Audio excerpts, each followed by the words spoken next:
The Line 6 Metallurgy pack is the newest addition to the Line 6 family, which features 3 different collections that capture 3 different styles of music, which are modern, thrash, and doom metal. Each plugin features a different array of amps to best capture the sound each collection is named after. This video in particular is going to focus on the modern collection, as I feel that it is the most appropriate for the kind of music I like to make. In this video I'll be making a lot of comparisons to the Neural DSP plugins, as I feel that those are the biggest competitors to Line 6 in this kind of market. So if you like this video, please go ahead and do all the YouTube things below, as it really helps out the channel, and we're going to go ahead and get right into it. So the way I'm going to be breaking down this plugin is into 3 separate categories. The first category will be ease of use, second will be versatility, and the last will be how it actually sounds. So getting into the first category, that would be ease of use. Now I found this plugin very easy to use because everything was labeled and placed in a very simple manner.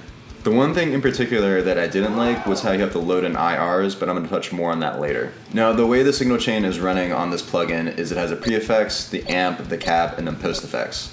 In the pre-effects, you have all of your drive pedals, or in this case, we also have a compressor. For the amp section, we have our 4 different amplifiers we have to pick from.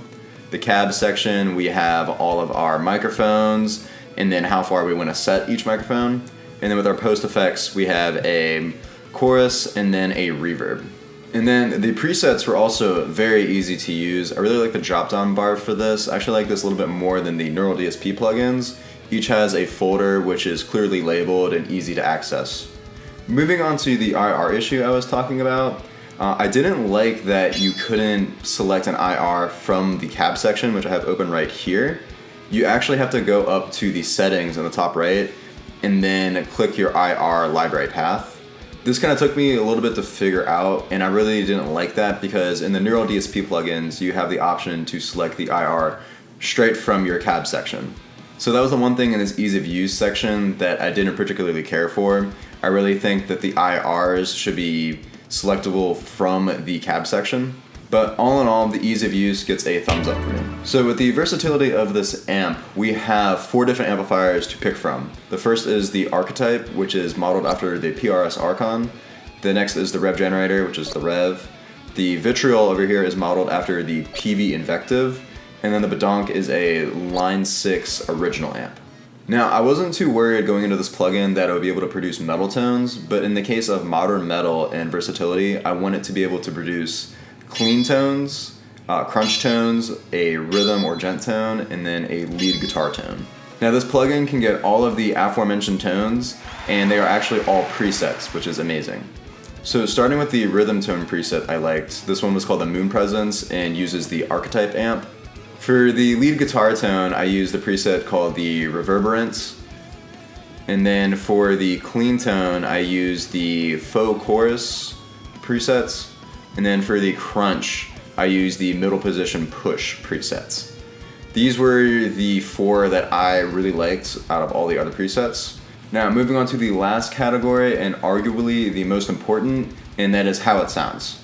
And the final verdict is, I think this plugin sounds pretty good. I do like the Neural DSP plugins a little bit more. I do think they sound better, but that's not to say this plugin isn't usable. Some standouts for me in this plugin were actually the lead tone and then the clean tone. I thought those were done exceptionally well, and I can actually see myself using those in the future. So I'm going to solo those so you kind of hear those, and we'll go on from there. So the first up here is the lead tone.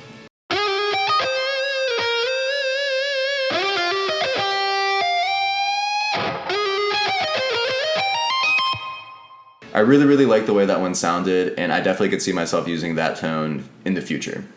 Moving on to the clean tone, that sounds like this.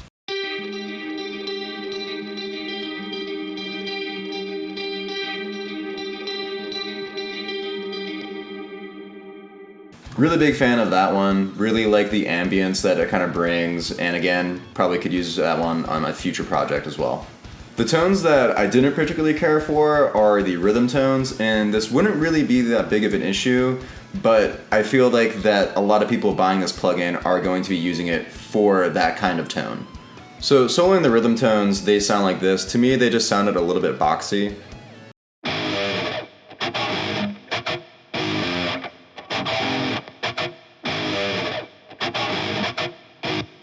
And I probably would have gotten better rhythm tones out of this plugin if I used my own IRs, but in comparing this to the Neural DSP plugins, which come with very good stock IRs for their cabs, I felt that would be unfair if I brought in my own for this plugin. If I did bring in my own custom IRs, I do think I could get a tone that I really liked out of this plugin. And another thing with this tone test is I didn't really dial in any of the tones, I only used presets. And that's with the Neural DSP plugins that I use, except for one, I only use presets on those plugins. I don't have the time to tone chase anymore, and I really want to get projects done as soon as possible. And then the final tone I used was a crunch tone. Thought it was pretty good, nothing too crazy there, and that sounds like this.